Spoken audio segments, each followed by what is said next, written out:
So today I'm shopping at the Japanese grocery store, specifically the Uwajimaya here in the Bellevue, Washington area. You know me, I'm from Seattle and I love Asian food. And so today, because there's literally nobody in here and it is pretty slow today, I thought I'd show you guys what I'm shopping for and some of the funky and fun Asian foods and ingredients that Asians love. And this kind of brings me back to my first vlog that I've done on this channel. You know, this is a recipe channel originally, Benji TV, and I used to just teach my favorite recipes, the ones that I was eating a lot, and I started doing these grocery store hauls or these grocery store shop with me kind of videos. And ever since I started, which was the first one was here at the Uwajimaya, funny enough, this place specifically, I'd always show you guys, you know, different things that of course it might be unusual for other people, normal for me. I was just gonna show you guys a bunch of the stuff since there's barely anybody here. I've never seen these aisles so empty before. First thing is definitely natto, which is basically a fermented soybean. And it's hard to describe, and they have an image right here on the package, but really I need to show you B-roll of this. Fermented soybeans, or as Japanese people like to call it, natto. It's kind of Japanese people's kimchi. Now it's not a vegetable, or it's beans, I guess you could say. It is fermented, but it's gooey, it's slimy, sticky, and it kind of has a smell to it. Let's just say it's pungent, and it's an acquired taste, but very, very healthy for you. And why it's like kimchi? Lots of probiotics because of that fermentation, really good for the gut. And Japanese people like to eat it in the morning, so they've got a lot of different flavors. So these are the standard flavors right here that they've got. No flavor, maybe like salt or soy sauce. But then they've got this. This is ume, which is probably the next thing I'll tell you about. But that is a pickled plum flavor natto, or pickled plum flavored fermented soybean, which is kind of interesting. They also, over here, they have a wasabi one. So this is a spicy fermented soybean, which I've never had before, but all kinds of different flavors. Now, Japanese people love to eat this in the morning as a breakfast food. Hot rice, some soy sauce, depending on if there's a flavor pack in there or not. Raw egg, that's right, green onion, and you just mix it all together and it's just so delicious. But like I said, it's an acquired taste and you just have to get used to it. But once you start loving it, you'll really love it. And like I said, it's very healthy for you. Really common Japanese breakfast in Japan. Next up, pickled plums. It's exactly what it is. They just take plums, I think it's a smaller version of a plum, and then they pickle it. They put it in salt, and this is what it looks like. And also a Japanese food that they like to eat with rice. They've got really sweet ones, they've got ones that are a little more sour, and just different kinds of flavors. It looks like they're sold out of a lot of different kinds. But this is just something that, as an American, you wouldn't think is good, right? I mean, when you think of plum, it's sweet, it's something you eat in the summer, and just refreshing. And usually you want to eat it cold, pickled, salt on rice. But I'm telling you, this is one of those things. You don't have to eat a lot. Like, you're eating like maybe 1 to 3 max, unless you're like me, I eat like way more than that, because it is very salty, but you eat it with rice. So it's a nice side dish. And oftentimes for Japanese bento, like lunchtime, you'll eat this. And sometimes at Japanese restaurants, will have it as a side dish, similar to like Korean restaurants when they have different kinds of pickles. So yeah, I would highly recommend trying this, but eat it with hot steam and rice. Staying in the pickled section, pickled radish. So there's all kinds of versions. This is a yellow version. I don't even know how to explain it. As you see, they put it into different kind of, we call those makis. It's like sushi, it's just rice and seaweed. Kind of a sweet, more salty kind of flavor profile. Normally you chop this up into smaller pieces. All parts of Asia, mainly China and Japan and maybe Korea, they also like to eat pickled bamboo. Yes, that big stalky thing in the forest that you know, pandas like to eat. Humans eat it too, so bamboo is really good. Very nice side dish. Hard to describe, but it's got like a woodiness to it that's nice, you know, as a complement to a dish. And there's just too many to show you guys, but plenty of other pickled vegetables. So this is called shibazuke, which I forget exactly what this is, but I think this might be mostly radish. What is this? Oh, cucumbers. Yeah, this is a pickled cucumber. And this is one of my favorites, fukujinsuke. You would add this as a side, like a condiment onto curry, which, yeah, it's really good. It's red dye, I think. The ones that don't use red dye aren't really colored like this. In fact, I don't see it anywhere else. But if you like curry, definitely get this and plop a little bit on there because it's sweet and a nice complement to curry. I've never tried this before, but pickled garlic, which is actually very healthy for you. I don't do it very often, but sometimes I will eat like a raw clove of garlic, very rarely, or pickled garlic. And yes, it's gonna give you stinky breath, but it's gonna keep your body healthy. You can't have Asian food without having kimchi. Now, Koreans are known to have their kimchi, but kimchi is also popular in Japan. Here, these are all mostly Korean kimchis, I believe. So this is a Napa cabbage kimchi. Looks like it's maybe a local company, and they have different sizes. This is kind of the standard here. Looks like it's maybe larger company. Authentic Korean sliced kimchi. My favorite though is this over here, which is a little bit more rare and maybe not as known, but radish kimchi. So not using cabbage, but they just kimchi the radish. And another one, oh, right up here, this is really good. Garlic string kimchi. So this one is exactly what it is. It's I think a part of the garlic plant, and they just kimchi it up. So you can get this in different forms. A lot of Asian people, they're known to live a long time. At least in Japan, there's a lot of 100-year-olds, and people think it's because they eat a lot of vegetables, which I think to a certain degree that is true. I really think it's because of the fermented foods, because fermented foods have a lot of good stuff for your gut health, and your like stomach needs certain things that you can't just get from regular foods. So fermented foods is something that's really common in Asia, in almost every Asian country. In fact, there's like not kimchi, but there's sauerkraut, which is kind of Europe's version of kimchi. So we eat a lot of it. Speaking of probiotics, Yakult, that's basically a yogurt drink that has been around forever. I want to say probably like 75 years, maybe more. The blue one is low sugar. This one is just regular sugar.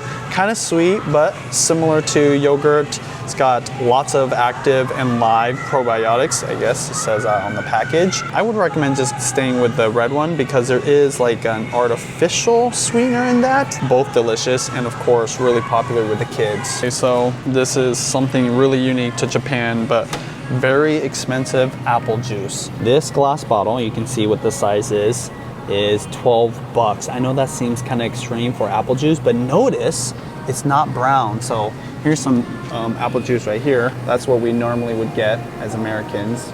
It's brown. It's kind of what we all grew up with. But look at this. I don't know how they do it.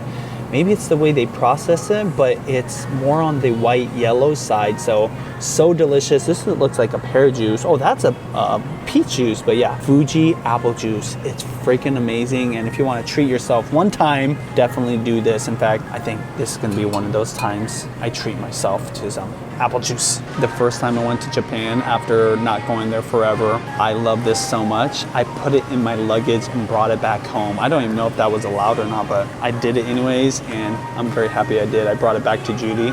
So delicious. It's completely different than the apple juice like treetop that we grew up with, that we have here in the States. So good. Tofu. There's a ton of different kinds of tofu. Most people know of the white one maybe in a stir fry, but let me just show you what's different about this tofu. First off, they have different firmnesses. So this is a super soft one, and they serve it just like that, not even cooked, just some fish flakes, soy sauce, green onions, and that's kind of a delicacy of sorts in Japan. And then you've got your regular tofu, a little bit more firm. You would use it in this case like a stew or soup. And then you've got really firm. So this one you're gonna be using for stir fries when you wanna cook it up or you wanna slice it. So these are just the three basic ones, different kind of textures. And then over here you've got fried tofu. I believe you would use this similarly for stir fries, or if you're gonna cook it up or put some sauce on it. This one's a vegetable tofu that is mixed in with vegetables. This is a little bit more unfamiliar to me, but this is a Mandarin egg tofu tube. And This got eggs in it, also soybeans. If you don't know, tofu is made out of soybeans, and this one actually has whole eggs in it, so probably a more delicate texture, definitely more flavor. Not as common anymore, but when I was growing up in Japan, I remember somebody like driving around town delivering freshly made tofu, and just like anything, when it's fresh, it's the best. It's so good. And it was normal forever and ever to just get your tofu from somebody that was driving by your house, you know, down the street, and they would have this song playing, kind of like the Ice Cream Man for us, you know, growing up in SoCal. I'm sure the ice cream men all over the country also have like some kind of song playing, but in Japan, when you hear that song and you see that truck, you're not buying ice cream, you're buying tofu. Okay, moving on to something that I love and is kind of controversial. Japanese mayonnaise, specifically Kewpie, which just happens to be on sale, even though that still sounds expensive, $5. Normally it's $6.49. I've seen it up to $8. So I'm gonna buy a few of these for sure, but Kewpie is Japan's favorite mayonnaise. Normally this stuff, obviously we all know Best Foods or Hellmann's, very American, but this stuff, it's a little more tangy. I believe they're using a rice vinegar versus regular vinegar, but more tangy, a little bit more flavor. But what's kind of funny is there's an American and Japanese version of Kewpie. So there's similar packaging, same company, but they have an American version. It's got like a slightly different flavor profile. So look for this one specifically, and you're looking for that red cap right there. And this is the real deal. Sometimes I give Kewpie some crap because at Costco, for whatever reason, they sell the Americanized stuff. So if you see this is the real stuff. The stuff at Costco, not the real stuff. They have it right here. So this is the real stuff that I grew up with, that they sell in Japan. This is Americanized stuff. I don't even know why, but I mean, it's the same company and everything. At least I think it is, because on the back, it actually says, well, one, it says product of USA, and yeah, it's just crazy. It's so different.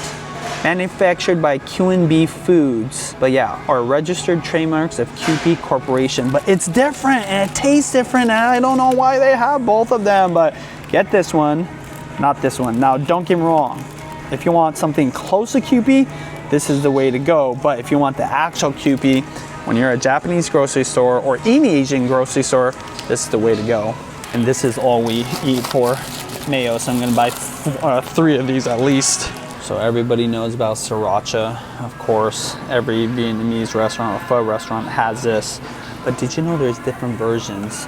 Especially when they ran out of peppers, which is a whole nother story. But a lot of other people were coming into the game. So this is Lee Kum Ki Sriracha chili sauce. This one's a honey Sriracha. Never heard of that. This is a Tabasco Sriracha, which we do have, and it's all right. I like it. Fancy Americanized Sriracha. It's the first for me. So this is the Flying Goose brand. And when this brand kind of ran out, everybody was making bottles that kind of looked very similar, but different and a different flavor. Sriracha mayo, that's right. Mayo and Sriracha pre-mixed, and there's a lot of these guys. So for us, what we do is we just take the regular Sriracha, this stuff right here, and then we mix it with the real Kewpie. And then we dip our shopao into it, or a nikumon, or our pork buns into it. It's actually really good, you should try it. Soy sauce, everybody knows kikumon, but did you know there's hella different kinds of soy sauce here at this grocery store. Kikumon alone has a lot of different kinds. They've got the less sodium, they've got the sushi and sashimi soy sauce, they've got the naturally brewed soy sauce. Looks like there's some like sediment down there, I don't know. They have tamari soy sauce, which I believe is gluten-free. That's right, gluten-free. Then they've got sweet soy sauce for rice. Now, in Japan, it's not, it's kind of taboo to put soy sauce right onto rice. But if you got meat or some kind of topping on there, then you can put the soy sauce on there. That's what my mom told me as a kid. Then they got the fancy soy sauces. So these are 2 different types of flavors. Then super fancy, they've got barrel-aged shoyu. They've got smoked shoyu. And then this is cherry blossom shoyu. This is a black garlic shoyu and matsutake shoyu. This is a mushroom soy sauce. So yeah, lots and lots of different options. For me, this is the way I would go if you just want you know, something a little bit different. This is also kikkoman, but this is kind of like what's popular, I think, in Japan, or at least this is what I see everywhere. Fun fact, Snoopy is beloved by Japanese people, so they're all over everything there. And this is a kikkoman soy sauce, or is it kikkoman? No, this is Yamasa. It's another company, and got Snoopy on it. I'm definitely buying this.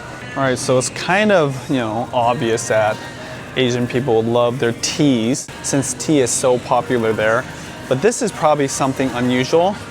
Royal milk tea. It doesn't even sound Japanese, but this is really popular there. Sangria, I don't know what that is all about, but yeah, 25% milk. So there's a lot of milk in this, and it's very sweet. It's black tea mixed with milk and sugar, and they just sell this all over Japan. And as long as I can remember, this is really, really popular there. Another thing, strawberry milk. It's funny that it's right next to the milk tea, but yeah, strawberry milk, same company, also really popular in Japan. It's a thing. Not as common here though, if you grew up in America. The Hershey's strawberry syrup mixed with milk, that was a treat. In Japan though, it's like kind of a normal thing. Okay, this is not a weird food, but this preparation I think is unusual. So this is shelf-stable, already cooked rice that all you have to do is put this into the microwave in this container, and you've got hot steaming rice that's actually pretty darn good. And I just recently found out about this, maybe 3, 4, 5 years ago, not even that long ago, but I believe this has been around forever, and they've got a lot of different options. So this is the sushi rice right here, so maybe a little more expensive, though the price looks kind of similar. This is $1.59. They've got brown rice. They've got a lot of different brands, different shapes for the containers. This one looks like it's another brown rice. I've seen mixed rice too, where they have other kinds of rice, but yeah, if you love Asian food, and especially if you love rice, you should have a rice cooker, which I'll show you some rice cookers later. But if you're living by yourself and maybe you don't eat a lot of rice and you don't want to cook rice, this stuff is surprisingly actually really good tasting. I mean, rice isn't supposed to like have a crazy delicious taste because it is just like a carb, but I would highly recommend this. This is totally worth the buy, and I was a little suspicious until I was in Japan, and I bought some at 7-Eleven and just tested it out because I didn't want to cook any rice. I was like, why not? Let's give it a try. It was pretty darn good. Now, staying on the topic of rice, when you think about curry, you think about Indian food, right? But in Japan, they have something that's really popular, and it's Japanese style curry. And it is delicious. So this is kind of the standard brand that you see at a lot of American grocery stores. But our favorite brand is Vermont Curry. This picture is a little deceiving because none of these ingredients are in here, but you get the bricks, which make the sauce for the base curry, and then you add your own meats. This looks like beef, there's some carrots, usually you put some potatoes. We like to add some onions and garlic, and you put it over the rice. So this is also really delicious, and because this is on sale, I'm gonna buy a whole bunch of these. My wife's gonna think I'm such a hero finding all these deals today. Now, this is not a deceiving picture, so if you don't want to cook the curry and add your own ingredients, this actually has vegetables already in it. It doesn't look like it's got meat, but this got the carrots and the potatoes in it. So if you were to buy this and come over here and get this microwavable rice, you could have a curry dinner tonight without cooking at all. So this is actually pretty good. I've had it before, and great for that person that's just cooking for themselves or doesn't want to cook and wants curry. Speaking of curry, obviously I'm gonna eat this on rice, right? But in Japan, they like to flavor a lot of snacks with curry. So at Tokyo Disneyland, they have curry flavored popcorn, which is amazing. And so you can get a lot of things flavored with curry, such as like top ramen, instant noodles. They have a curry flavored cup of noodles too, so it's really good. Kind of an unusual thing, and especially if you consider curry known to be from India, obviously, but in Japan, I believe, influenced by British sailors who liked curry, or maybe they had some sailors that were from India, and so Japan, when they were starting their military and their navy, they wanted to mimic the British sailors and the navy, and so they made their own curry, and this is what was born from it. So I know I'm a little nerd when it comes to history and food, and I heard that story and I thought it was really interesting because, like, how did Japan get their curry? And I guess that's how they got it. When you think about rice, you don't think about something that's very expensive. In fact, a lot of people eat rice because it's a way to cut your meal, right? Extend your meat or extend whatever you're eating. But in Japan, rice is different. People really value quality rice, especially if you're gonna eat at a sushi restaurant. It's gotta be really good rice. In fact, this right here is the most expensive rice you can buy, at least in the Seattle area that I know of. So normally you can get a 50-pound bag of rice for probably, I don't know, $30, you know, like if it's really affordable, and it's still good. And I grew up eating that kind of rice, but this bag right here normally is about, what's it say right here, 120 bucks, which is kind of expensive, even for me, but it is 50 pounds. Oh, but when you start eating this rice, and every time somebody eats at my house and they eat our rice, they always say they notice the difference, even if I don't mention it. And of course, sometimes I do mention it. But when you eat really good rice, it'll make such a huge difference in terms of, you know, the mouthfeel and just the enjoyment of the foods that you're eating. So yeah, once in a while, spend a little extra money, or like me, wait for it to be on sale. Like today, this is normally 120 bucks.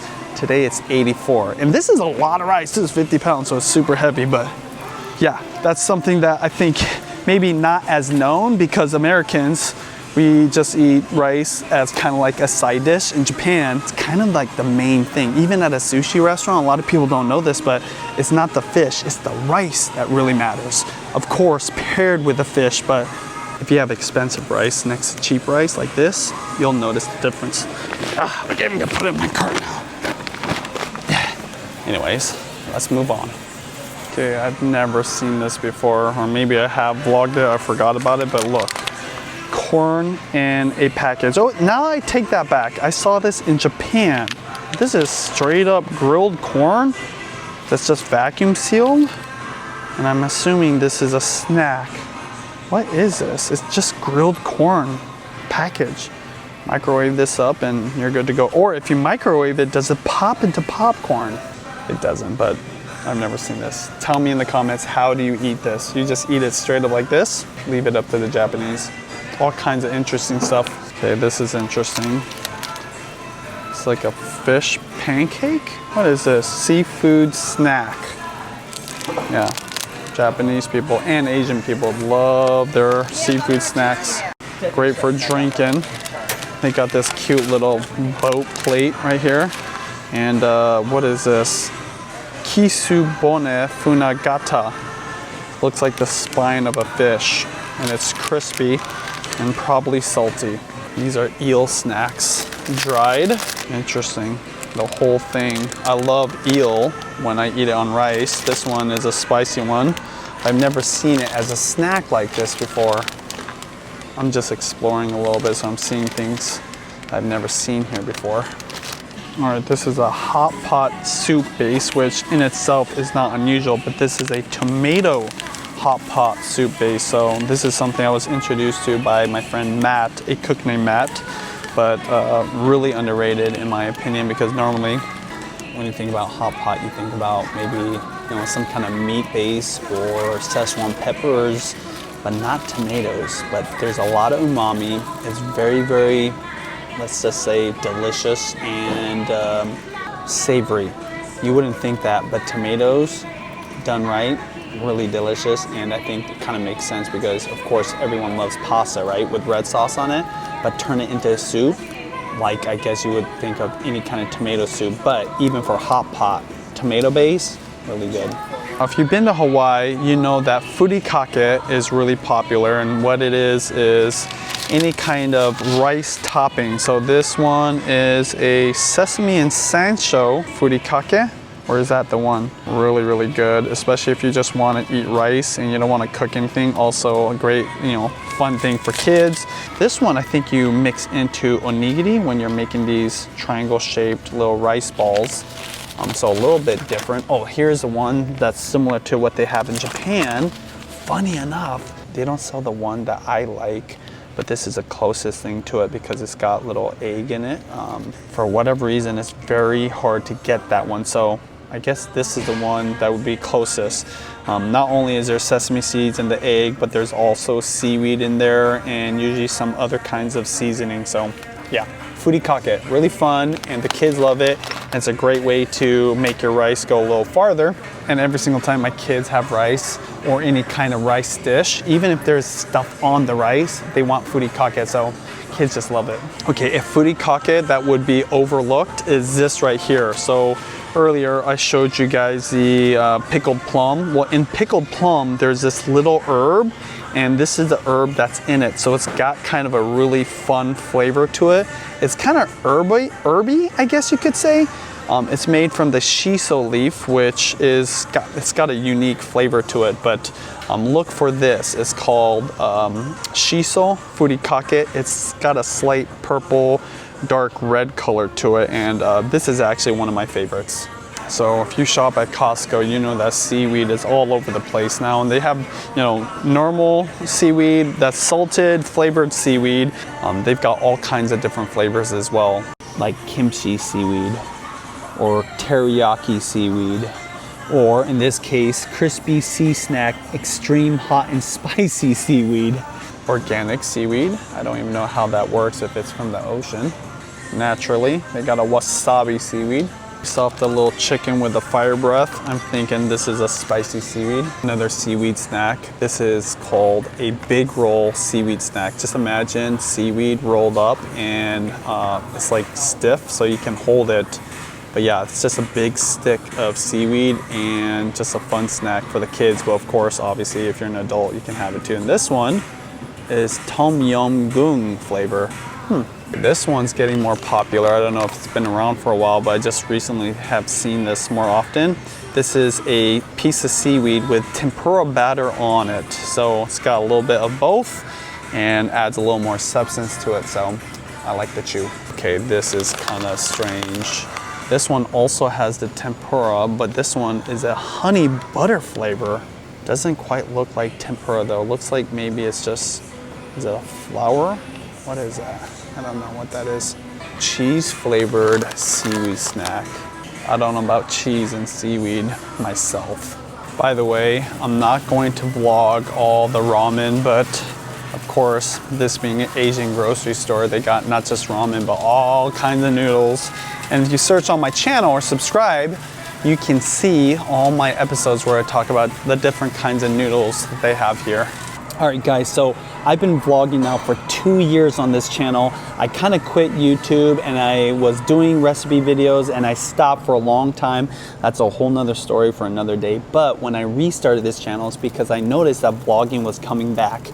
And I love to vlog my grocery store visits, my cooking, sessions. So I have a new vlog method that I'm teaching people. And so this episode is brought to you by vloggingacademy.com. If you want to start a YouTube channel and you want to start vlogging on this platform, go check out vloggingacademy.com to apply my new method of vlogging in this new era of YouTube to your channel, to your content, so you can actually get views on your vlog. So go check it out. Link down below, and I would love to teach you what I do and how to get views on YouTube. All right, pork blood. Shout out to all the Filipinos. Diniguan. You know. It's actually better than you would think. I'm not gonna vlog them either, but they got all kinds of different cuts. See, Asian people, they like to use all parts of the animal, which I think is the case in any country, including here in America. But in Japan, in China, and all of Asia, they like to use all the different cuts for different delicious dishes. So yeah, if you need those weird cuts, those rare items that you can't find at a normal grocery store, they got you covered here at the Asian grocery store, or in this case, the Uwajimaya. Probably not as well known, but Filipinos, they have this thing called pork barbecue on a stick, and it's freaking the best barbecue, and it's marinated. Anytime you're at a Filipino party and you see this, definitely load up your plate with it because it's so good. It's slightly sweet, savory obviously because it's pork, and it's really, really delicious. There's some chicken ones there too, but I'm more of a fan of the pork. Speaking of Filipino, did you know Filipinos like really sweet spaghetti sauces? So this is actually in this bag of sorts, right? And yeah, it is, I mean, as sweet as spaghetti sauce can be, but that's the style of spaghetti they like in the Philippines. So I think this is another brand of spaghetti sauce in the Philippines, Fiesta. In Japan, they like to mix like fish in there, or in the case of this, what is this one? Oh, this is a crab tomato cream sauce. Interesting. This one is a mentaiko, so it's a type of, I think, fish egg. Yeah, right there. Those are the fish eggs. Fish eggs and pasta. That's right, with seaweed. This one's a crab tomato cream sauce. Oh, is that the same? A different brand? That's a very Japanese style pasta. This one's a cod roast spaghetti. Dried mushrooms. Now, I've seen dried mushrooms at American grocery stores, but man, Asians love dried mushrooms. And the reason I think they do is because there's so much umami that comes out of mushrooms that you can mix into soups. Like this one right here. I don't know what brand this is.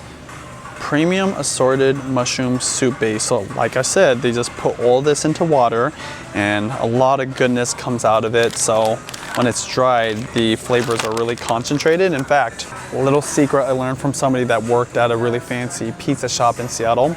If you want a strong mushroom flavor for your mushrooms on a pizza, get powdered mushrooms and mix it into your mushrooms that you know, like fry up a little bit and then put onto the top of a pizza.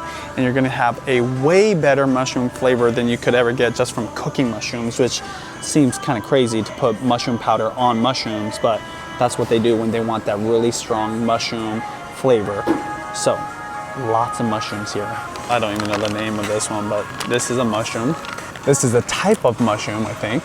Shiitakes. And this one says it's dried black mushroom. And these ones are a little bit more fancy. This is cloud's ear mushrooms. This is golden chanterelles. Not very Asian, I would say, but yeah, I do like to get it. But so, ooh, look, this one's a really good one. This is, I think it's, this one says it's an India tree. Oh no, I think this is a lobster mushroom. Oh, it's a mixed wall mushrooms. I think there's lobster mushrooms in that. All right, you guys, so this was kind of a last minute vlog. Just wanted to pick up a few things because we actually ran out of rice, so I bought 2 bags of rice. And yeah, I just want to celebrate 2 years of vlogging on this channel. I literally started vlogging again on this channel that I kind of quit for a while. And I started right here at the Uwajimaya here in Bellevue, Washington. So, you know, to kick off Vlogtober, I thought, you know what? It's fitting for me to start vlogging here. So if you're looking to vlog and you want to learn how to do it the new way to get views on your YouTube videos, make sure you go to vloggingacademy.com so I can teach you how to do it so that you get views on your YouTube videos. So anyways, thank you guys so much for watching. Subscribe because I'll be vlogging a lot this month. And yeah, let me know what was kind of unusual, what wasn't, what's something I should look for next time I'm at an Asian grocery store next time. So hopefully you guys have a good night or a good day, whatever. Bye.